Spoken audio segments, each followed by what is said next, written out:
So we have a good one today. Ines Kriebernig from Dynatrace, who I've been speaking to for a long while now, and I've been really excited to get on the podcast. So she's finally here. So welcome. Thanks for having me. I'm excited to be here. First things first, I suppose, if you'd like to introduce yourself, tell us a little bit about who you are, what you do, and your journey to where you are now. Yeah, definitely. You did a great job with my name because it's not the easiest one, but we maybe stick to my first name. So I'm Ines. I'm located in Austria, in the second largest city of Austria, in Graz. I'm heading up the team for paid acquisition and paid campaigns within Dynatrace. My team consists of 5 people sitting across 2 countries, basically. Part of the team is in Austria, other part of the team is across the pond in the US.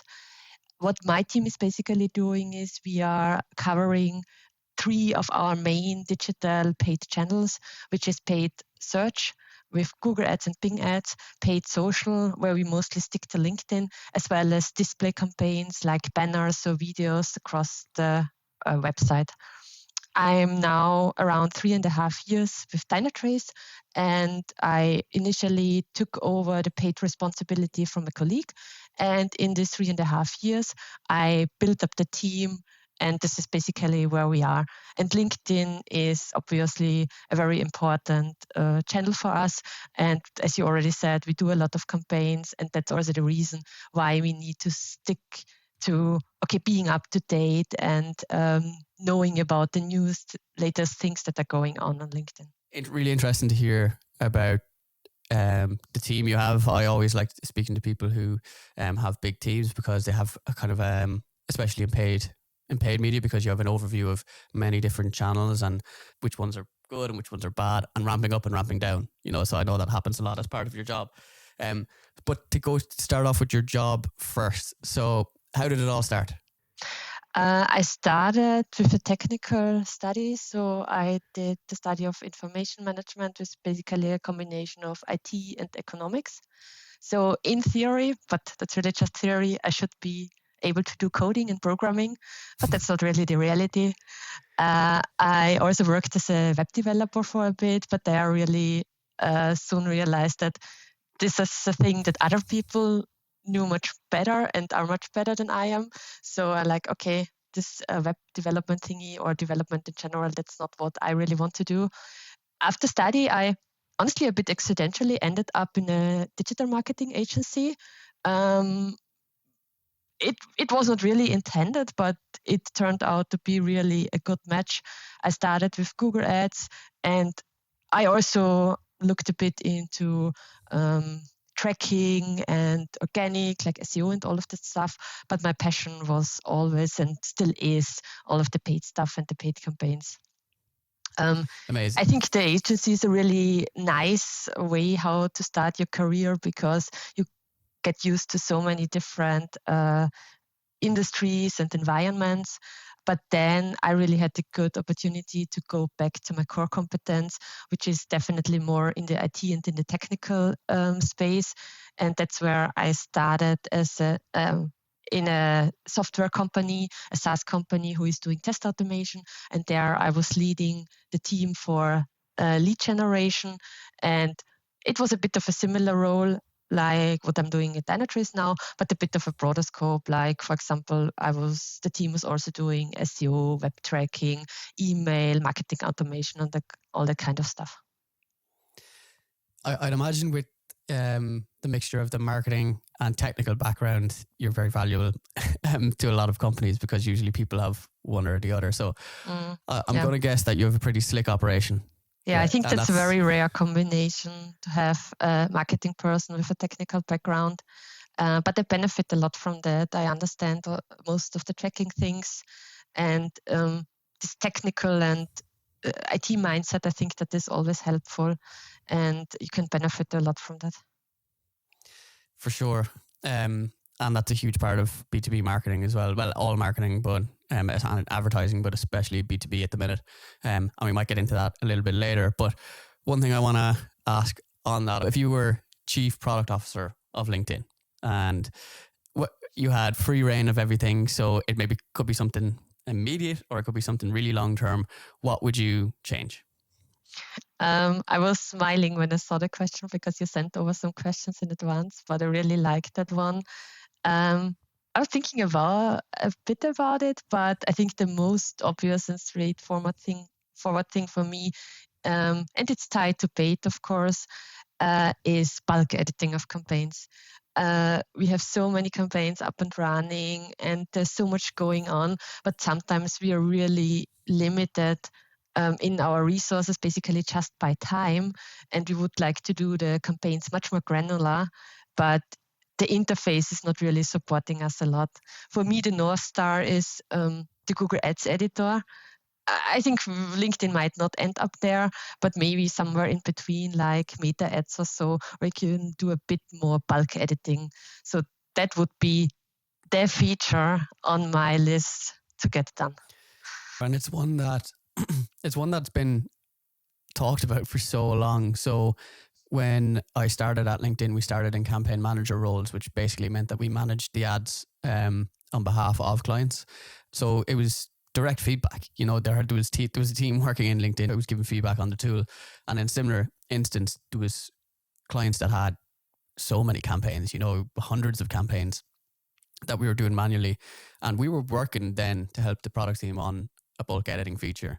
And obviously iterations of it came in and were taken away and have since come back in again, but it's never really been cracked as a feature. And it's just like, I know a lot of good things are coming down the line in terms of website actions and the AI stuff and all, but sometimes the simple structure is what we need, you know, and make our lives a lot easier.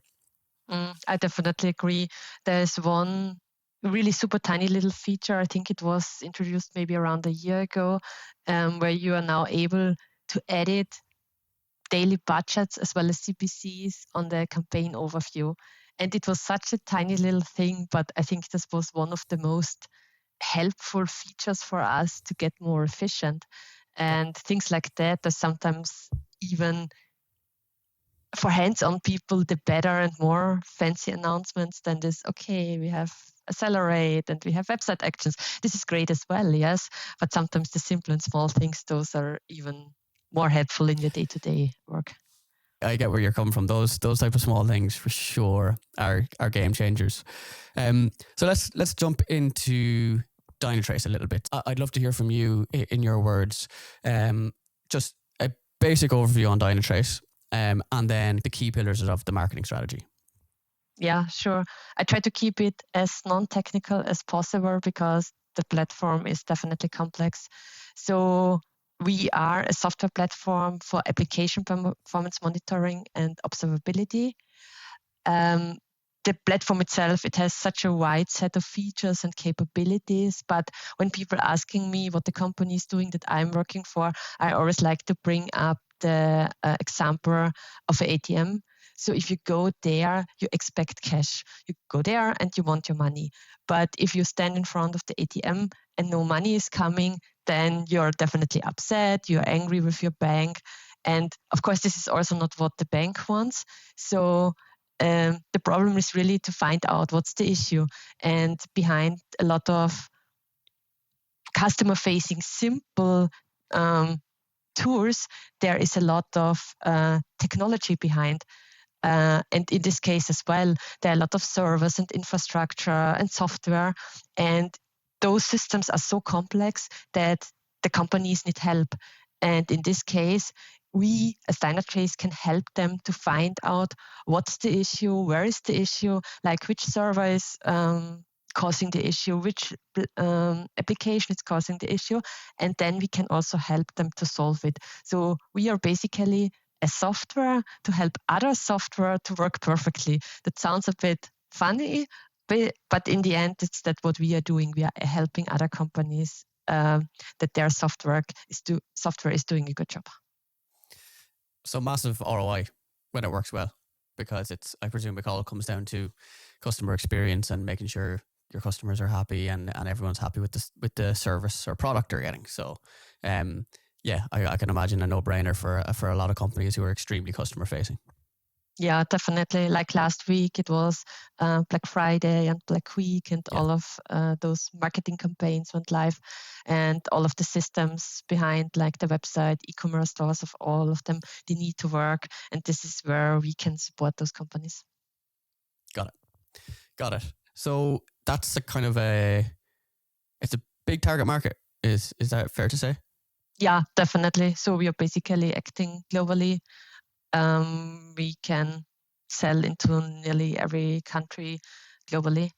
And this is, of course, from a geographical point of view, a big advantage, but then also from the industry point of view, like finance, telecommunication, e-commerce, there are a lot of verticals where we can sell into. Okay. And then so that's difficult to then choose how to market with so many kind of avenues and ways to go about it. So what are the key pillars of the marketing strategy right now, and where have you decided to focus? Yeah, good question. Before COVID, I would say maybe the marketing strategy was a bit different. It was, according to my knowledge, because I joined during COVID, but from what I heard and from what I get as a feeling, it was definitely very on-site driven, like on-site events and a lot of initiatives. But then with COVID, the company had to change, and maybe in the long term that anyway would have happened, or change would go into that direction. But with COVID, the company had to change as many other companies from one day to the other. The on-site events were gone, so this was not a possibility to generate leads anymore. And digital was a big focus. That was basically the point in time when I joined Dynatrace as well. The good thing was that I had a lot of experience. Yeah, perfect timing. A lot of experience already from my previous company. Of course, a bit different, but that was super beneficial. So we had to shift a lot into digital, into paid campaigns. And of course, now, as we are a bit after COVID, I would say, on-site events are back, and that's good that they are back. We have a very enterprise-driven sales model, and I think this is needed, and it's not okay, you just do this or the other. I think it's important to have a holistic point of view, but still digital is very important. So in the last couple of years, the team was really able to show that what we are doing is good and what we are doing is really driving pipeline and revenue. And that's what, in the end, we are measuring our campaign towards. It's a similar tale to a lot of companies in COVID. Some were already ahead of the curve. And I was working with some who just like flicked the switch, and they were just already using digital mainly, and that was fine. So it was probably a more difficult situation for you, and I'd imagine quite a challenge for you to scale. So obviously you did that successfully. So this is, I'd love to kind of hear what are your main challenges with scaling something like that? Obviously it's a big thing to move from physical events to digital. So is it about finding new channels? Is it about proving them? Is it about your team? What are your biggest challenges there? Yeah, at the beginning, it was definitely difficult to understand where to put the money into, like in which channel should you invest, whereas the best return on investment. Luckily, there were some data points from previous campaigns, so it's not that we started from zero, but definitely not at the scale. So it was a lot of testing, and I think especially LinkedIn was a big portion of this testing initiative, because the internal thinking was more around, okay, LinkedIn is for talent acquisition, it's a job platform, but it's not really about running ads to generate leads for the product. So there a big shift in the mindset had to happen. So it was definitely a lot about testing, but then also about measuring. So measuring is for us very important, but also digital is sometimes really a bit tricky to measure, because with such a long sales cycle, it takes time until a lead becomes an opportunity, and until from an opportunity becoming closed one, there are a lot of touch points and there's a lot of time in between. So over time, we also definitely improved our measurement and our reporting, because we now have a longer, consistent tracking of pipeline revenue and all of those really further down the funnel KPIs. It's a very difficult thing to play, or difficult place to get to, I suppose, confidence in that. So congratulations on getting there. It sounds like you're pretty close. You mentioned in terms of the way you seen LinkedIn differently. So you started to change towards seeing it from less talent acquisition to more a paid social channel for marketing. So it's a place where I've gone through with some clients, others I'm going through, and then some we've never actually got there. And what that is the eureka moment. You start to realize, okay, this is working for us. So can you remember when you started to kind of realize the potential? Was it a specific campaign or feedback from customers, or what was it for you? I think the moment was definitely around when the budget that we got was increasing, because when you get budget and a certain level of budget, you then realize that finance is trusting you, that the C-level is trusting you. So basically the company is trusting you with what you're doing, and also being able to show the success, because maybe a lot of marketing campaigns, they are doing the right thing, they are generating great results, but it's also about being able to visualize those great results, and that's sometimes not that easy. One of the bigger campaign initiatives that we are doing is around events. So we have a very big event usually happening on site, but due to COVID, it had to change. So everything was also virtually, and then we were on the driving seat to generate a lot of the virtual registrations.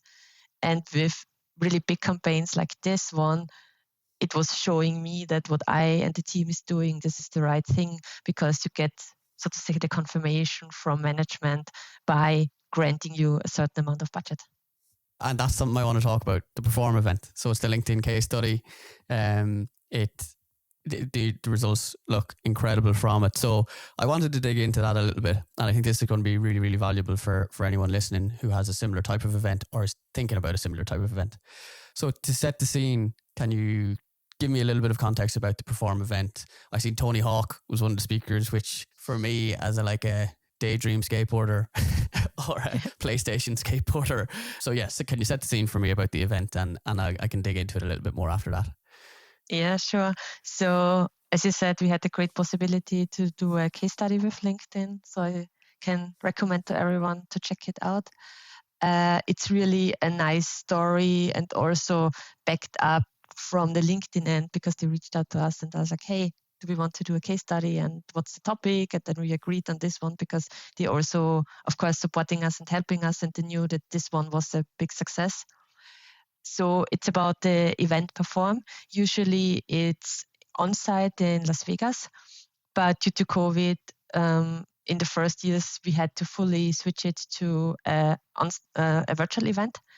Now it's again hybrid, so we keep the virtual aspect as well. Okay. But having it on site, of course, has other benefits that we don't want to miss. So we are still driving registrations to the on-site event as well as the virtual one, but the virtual one is usually our focus. The one from the case study. Just a quick question on that: is it a paid for event? Is it a free for customer event? The on-site one is a paid event. There are possibilities for customers to get a reduced price or even get it for free based on their tiering they have with Dynatrace. The virtual one, that one is for free. Yeah. Cool. Got it. And the case study is about last year's event, so the one that happened beginning of 2023. But we are already, right now, top of mind for me, for example, are Perform campaigns again, because the next Perform is happening end of January. And this is where we just launched the first campaigns to start off, to get some initial data points and testing into creatives, targeting, and all of this kind of stuff. And it's a bit of a similar approach like we did last year. So we are focusing really on driving the virtual registrations. We are testing different ad formats like sponsored content, InMail messages, but then testing targeting as well as the creatives. And like you mentioned, creatives and speakers like Tony Hawk, they are definitely helping us and supporting the performance of the campaigns. But still, it's really a lot of testing that we are doing, and around the assets itself, like the images of the ad, but also the text for the ads. And all of that needs to happen in the end in a very short time frame, because you have an end date of your campaign. And by this date, you need to have a certain number of registrations. And last year, it worked out really, really nicely. In the case study, for example, we have mentioned some KPIs, like we had 51% more registrations than we originally were goaled for, or we were able to drive the cost per lead to a lower number. So we were 41% below the original expected cost per lead. Wow. So it's really about efficiency, and the nice one in this case was we were able to get a higher volume for a lower price. Of course, that's one of the best and nicest things you can have. And then that also gives you room for testing new things, which is then really nice, because we can explore new targetings, we can explore new ad variants and all of those things. Yeah, I think you hit a really good point there of sometimes budget only comes about when you've exceeded your goals to test. You know, sometimes it's like leftover budget or whatever that you can use to test. And it shouldn't always be that way, because sometimes that's when you find some of your best strategies, you know, or some of your best tactics is from experiments and things like that. So that's something that I suppose I'd encourage everyone to do, is try and flip that a little bit, try and include a piece of budget in for testing in every campaign regardless. But the problem is, as you said, like the results you just described are amazing, because it's very rare that you beat cost goals, you know, or sign up goals. They're usually stretch, you know, they're usually, if you make them, everybody's happy and it's a success. But to beat them by 51% and decrease your cost by, what was it, 41%, you said, that sounds like a great case study. So to talk me through it, often something I get asked about for events is timelines. So when do you start advertising before it? Do you advertise during it, after it? Can you take me through that a little bit? Yeah, sure. So we usually stop the campaigns when the event is happening. Also, I would say a bit due to technical factors, because we need to ensure that the lead flow is properly working. Like when the leads are captured via LinkedIn, then they are initially within LinkedIn, but then the rest needs to happen, like they need to flow into the CRM. And obviously there are some tools in between, and you never know, there's some time delay. So we want to be on the safe side that everyone is having a good experience. Before the event is happening, we tested a bit around what's a good time frame. The time frame, of course, then also relies on the volume of registrations you want to generate, because there is limited inventory to a certain degree, unless you want to open up your audience to a super, super large one. But that's not what we don't want to do. We have the audience more or less defined. So we need to ensure that we have enough time to get enough inventory. And also keeping in mind, not everyone is a heavy user. Like I'm on LinkedIn, I don't know, 3, 4, 5 times a day, but other people are maybe on LinkedIn once a week or once a month. So you need to give the campaign some time to really capture everyone. And a couple of weeks is definitely a good starting point. And then what we also like to do is starting slow, so that we can have some initial learnings and then we expand it. Of course, we usually have a peak around, I would say, 2 to 3 weeks before the event. This is then where we have the most volume on the campaigns. But before, we have some learning, starting slow, and then really expanding the campaigns when we feel comfortable. for Perform, it's a bit a special situation because it's always end of January, beginning of February. So we need to factor in Christmas.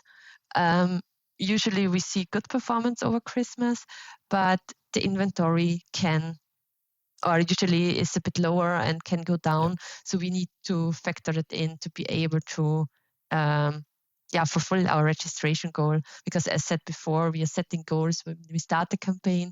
We have a certain amount of budget, we have a certain goal for the registrations, and we aim for fulfilling the goal. So it doesn't, so to say, help us when at the end of when the day of the event is happening and then we have a lot of budget left. So that's not helpful.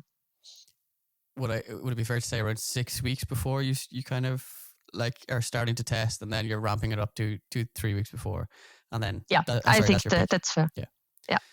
And are you targeting? You mentioned about Christmas, how it's a good time for you, and are you targeting more senior C-level type people around those times, or are they kind of mid-level, junior? So in general, we are targeting is more focused on senior, mid-level, even C-level. And we are not changing that approach because of the Christmas season. Basically, we are keeping it. And so far, the performance is at least staying the same, or it depends a bit, sometimes a bit better. It's always hard because you have a year in between. And in a year, there are so many things which are changing, like the team internally, like what the experience they have, the targeting we do, the campaign, the assets we run, but then also external factors like economy, competition, available inventory. So it's always a bit, okay, let's see, this is what we saw last year and let's go ahead from there. But there's 12 months between, so it's always a bit hard to predict how it really look like. Yeah, well, I'm glad you brought this up because I often get the question in terms of, or give me the playbook for LinkedIn, and this is the whole point of this this podcast, is basically to find loads of different situations from people who know what they're doing, to basically display that none of them are the same. There's a lot of different tactics and things you have to use to make LinkedIn work well, and it changes all the time. Like there's for example, right now I have a trend where I'm seeing with two of my clients where they're targeting more C-level people, so VP C-level, and they are getting more traction on the weekends for conversions and things like that. It makes sense. I was even speaking to one of my clients who is C-level, and he was like, yeah, that makes sense to me because I'm offline. I'm not in the weeds of work. I'm scrolling, I'm looking for new things. So yeah, maybe I'm more likely to convert on the weekend.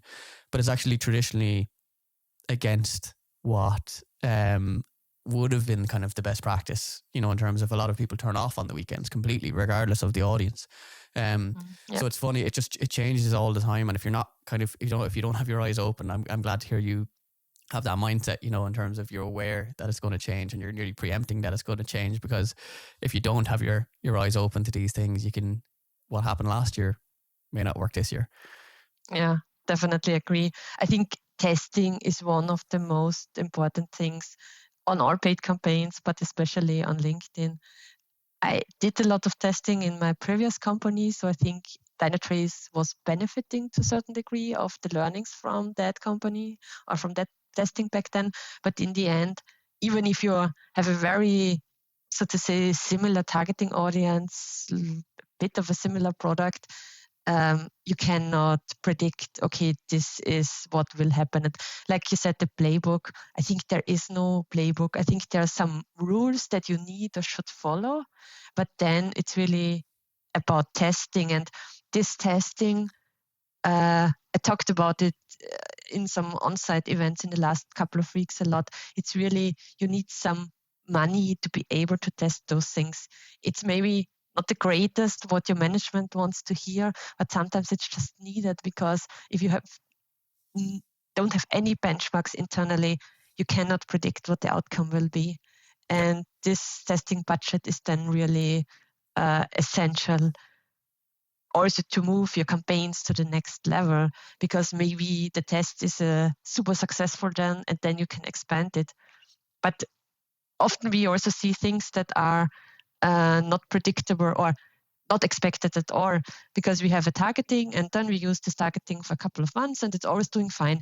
And then we launch the next campaign and suddenly it's not doing good anymore. So it's constantly changing and you need to test because the whole environment is changing and features and the algorithm and all of that.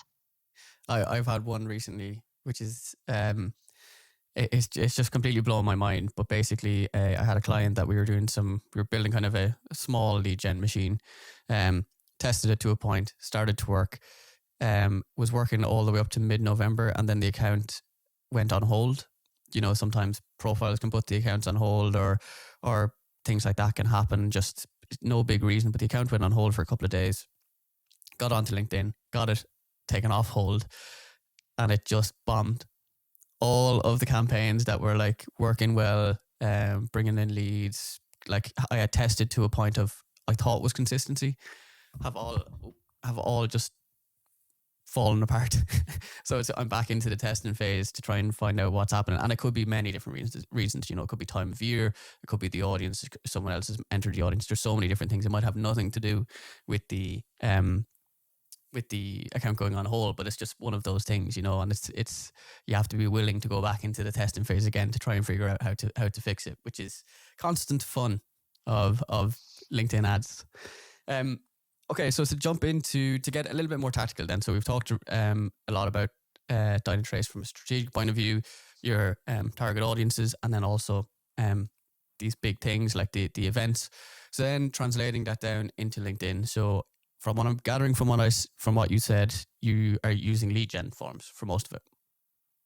Yeah, so I think that's definitely one of the bigger aspects we're focusing on, yes. Okay. So I have a question about lead gen forms in terms of your integrations. So you don't have to specifically go into the integrations, but is there any kind of advice you give to make lead gen forms work more effectively?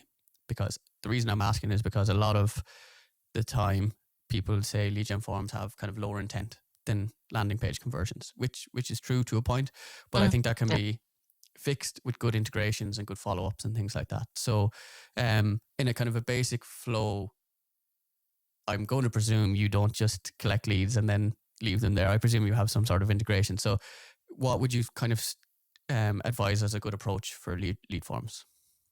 I think it's very important to think about how many fields you're adding to the lead form and how much data from the lead you want to capture. When you ask a sales team, the lead form would have 20 fields. Yeah, 20, 30 if possible. If it's just about campaign performance, about volume, it would have one field, like the email address. But I think it's very important to find a way in between. Ask as much as needed, but not ask for everything. Because of course, if you add too many fields at a certain point, the conversion rate will drop off.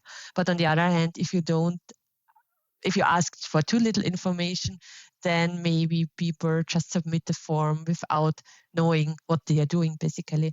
A lot of the fields are pre-filled, which is super nice, but also a lot of people then don't realize at all that they have submitted the lead data. We had it a couple of times where then the sales team was reaching out and saying like, hey, this lead is saying they've never interacted with us. And then we are going into LinkedIn, downloading the leads and like, okay, on this date, on this time, the user submitted it. But the people are not realizing it because a lot of the information is pre-filled.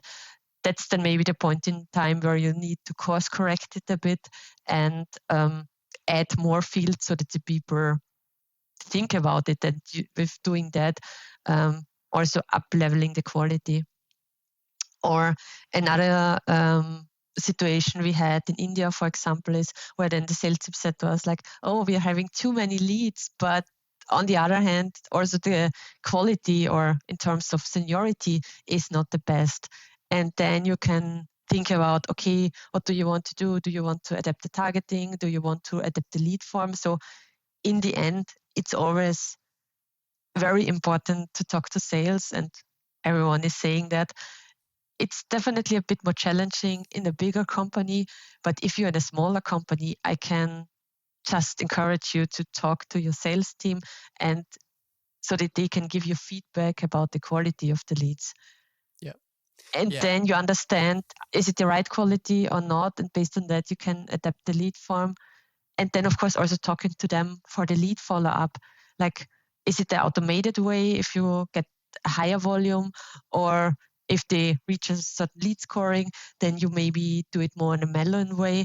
But all of that you will just find out if you talk to the sales team. Yeah, and you described it really well as kind of that middle point, that like equilibrium, where you only get that by getting feedback from sales. They'll say the leads don't have enough intent. We're getting too many leads. They don't know they're talking to us, and they like a lot of people when they see leads coming through get addicted to the lead cost. So it's like, okay, we're getting them really cheap. Let's remove some fields. But in reality, when you look down the funnel, sometimes adding fields can actually help the overall ROI, because you're getting better quality leads and they're actually speaking to you. And when lead forms came out first, that was one thing that we did contrary.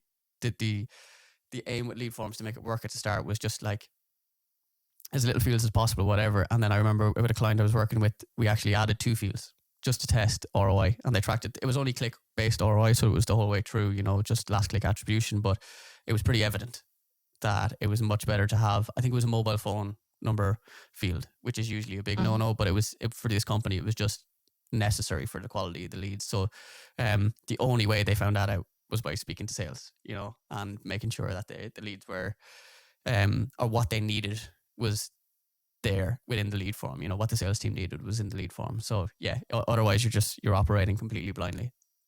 Yeah, I think that's a good point. There's sometimes even technical limitations or requirements that you need to fulfill.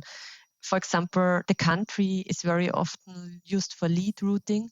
And if you then, just because of, okay, I don't want to have too many fields, don't ask for the country, but the leads are then getting stuck in the CRM and no one is telling you, hey, the country is needed for the lead routing, then to your point, the ROI will be not existing. Yeah.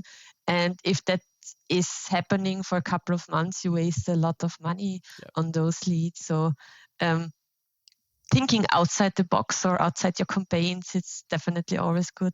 Asking questions and being curious about what is happening with your leads after generating them. Yeah, and like a lot of the time, I was a salesperson for a while, and a lot of the time, sometimes you see leads in the system, so they come into your dashboard. You don't care where they've come from. You don't even know. Like sometimes you know, sometimes you don't, depending on the company. But if you see certain details in a lead, you're way more likely to pick up the phone and go after it, or email it, or check it out on LinkedIn. And that's just the way salespeople think. They see what are the biggest opportunities in front of them. Like sometimes it is very much so a queue where they have to take certain leads and they have to action certain leads. But at the end of the day, they prioritize too, and if they have better details from a certain lead, they're much more likely to view it in a positive way and chase it in a positive way. And in the end, that does then affect your ROI as well. So it's interesting to see both sides of the coin. And kind of, I suppose, the only way you can bridge it is by speaking or just doing both roles. At some point, I think there should be like a week for every marketer and every salesperson, if they work together, where they just shadow each other for a week or try to each other's roles or something like that, to just give a bit of perspective. Definitely agree. Cool.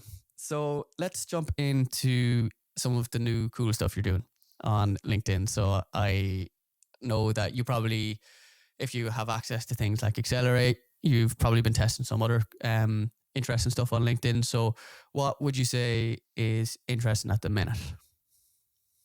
Yeah, we have the great situation that we very often get access to beta functionalities and being able to test them. Sometimes, of course, they are not fully baked out, so there's here and there a bug. But in the end, it's always nice to stay ahead of the curve and test things in advance. Accelerate, that's definitely a nice one. But then also one integration that I was really looking for, honestly, years, is the integration between the LinkedIn Sales Navigator and the Campaign Manager. Yeah. 2017, I started my first LinkedIn campaigns, and I think maybe a year later or so, account manager told me, hey, heads up, you have the LinkedIn Sales Navigator, and there will be an integration. Project Stereo, that was called. I can remember it. Yeah. And then we have 2023 and nothing was happening. And then a bit out of the blue, the integration is now coming, or the first connection is being done, which is definitely super nice, because if you use both tools, you really can benefit from this, what the sales team is doing, which leads and accounts they are saving, and you can use them then in the campaign manager. I still don't know why it took so long, but maybe that's a LinkedIn mystery. So, but I'm glad it's here, and I hope they will expand it and do some tweaks here and there to make it really a solid feature. Yeah, I think it is a LinkedIn mystery. So I'm interested to hear about that. And I'm really interested to hear about kind of the creative part of it. So there's a creative element. Am I right in saying there's an element that it creates creatives for you? Mm-hmm. So, and it's built from your landing page. And I know this is really, really early stuff. I know it may not be working perfectly just yet, but is that something you could see as being kind of a game changer, or is it something that needs a little bit more work? I think it's definitely a bit early stage, but I was very positively surprised about it. The AI and smart bidding and all of that is also for a while already enabled on the Google Ads end. And I was just like, okay, I wasn't too excited about the Google Ads one. And we're like, okay, let's see how it's going and how it's doing.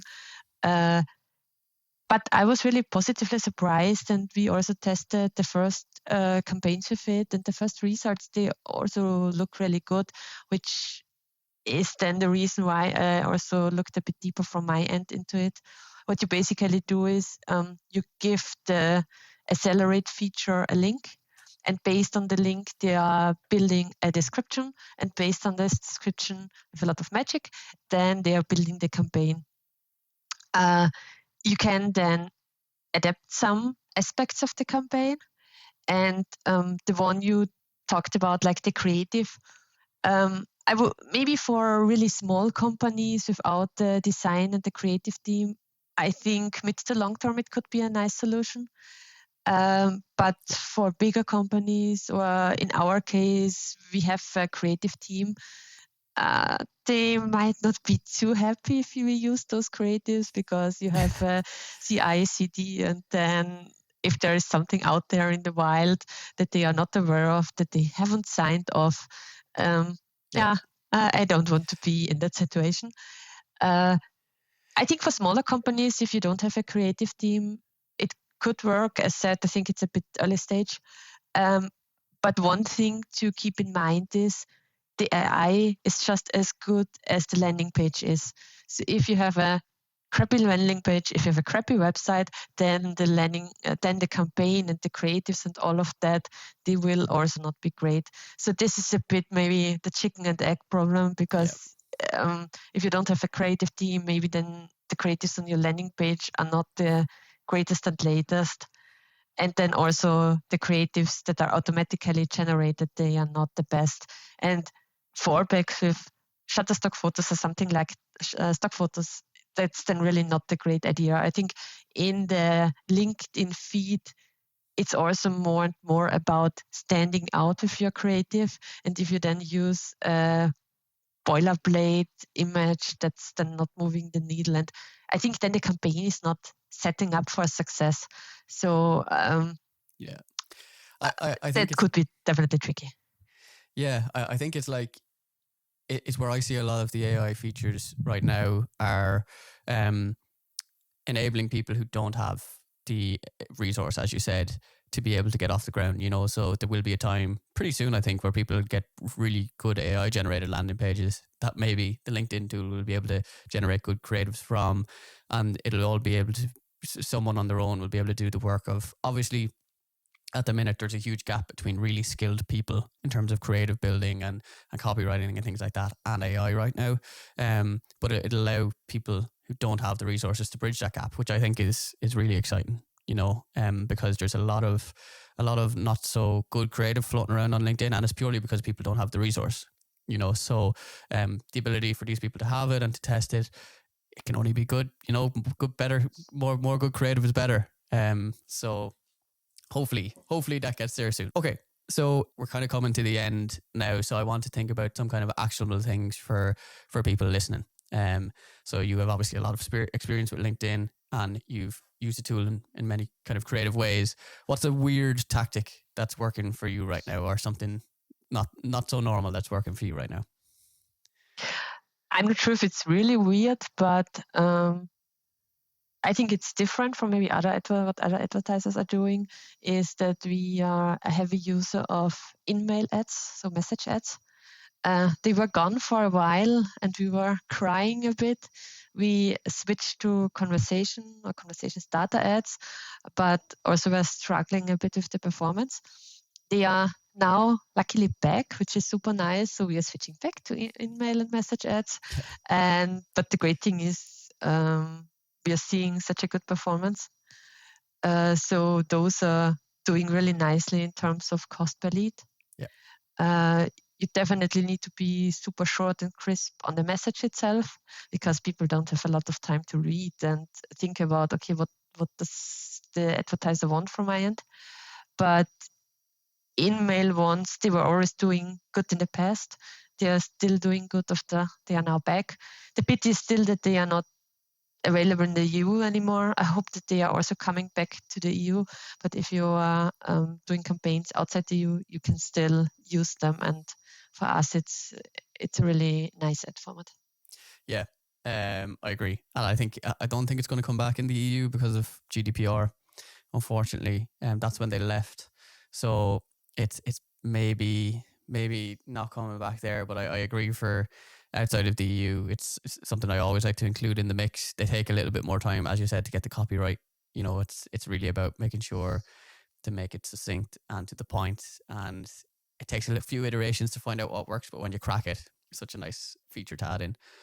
So I have a couple of last questions, just in terms of kind of advice and education. So from you, someone who knows so much about the platform. So if someone was starting on their LinkedIn journey, I've got a question quite a lot about the perfect split, between, say, brand and demand.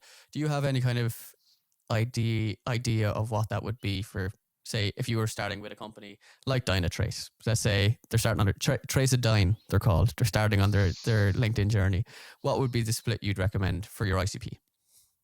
Mm-hmm.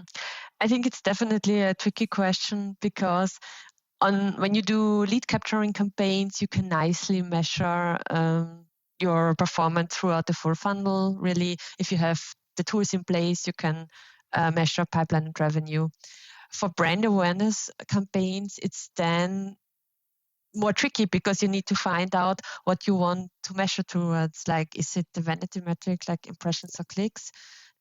Reach and frequency is a nice one, but maybe also not what you in the end want to get to, because in the end it's always about how much pipeline are you generating, how much revenue you're generating.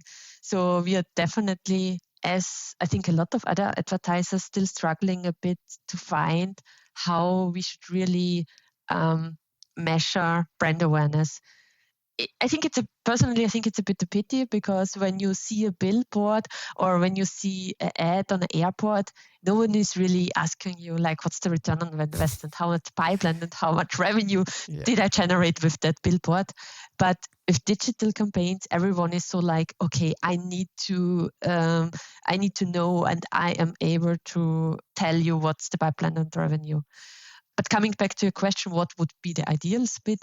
I think around 50-50 would definitely be nice, because I see really good points in both, or good aspects of both campaigns.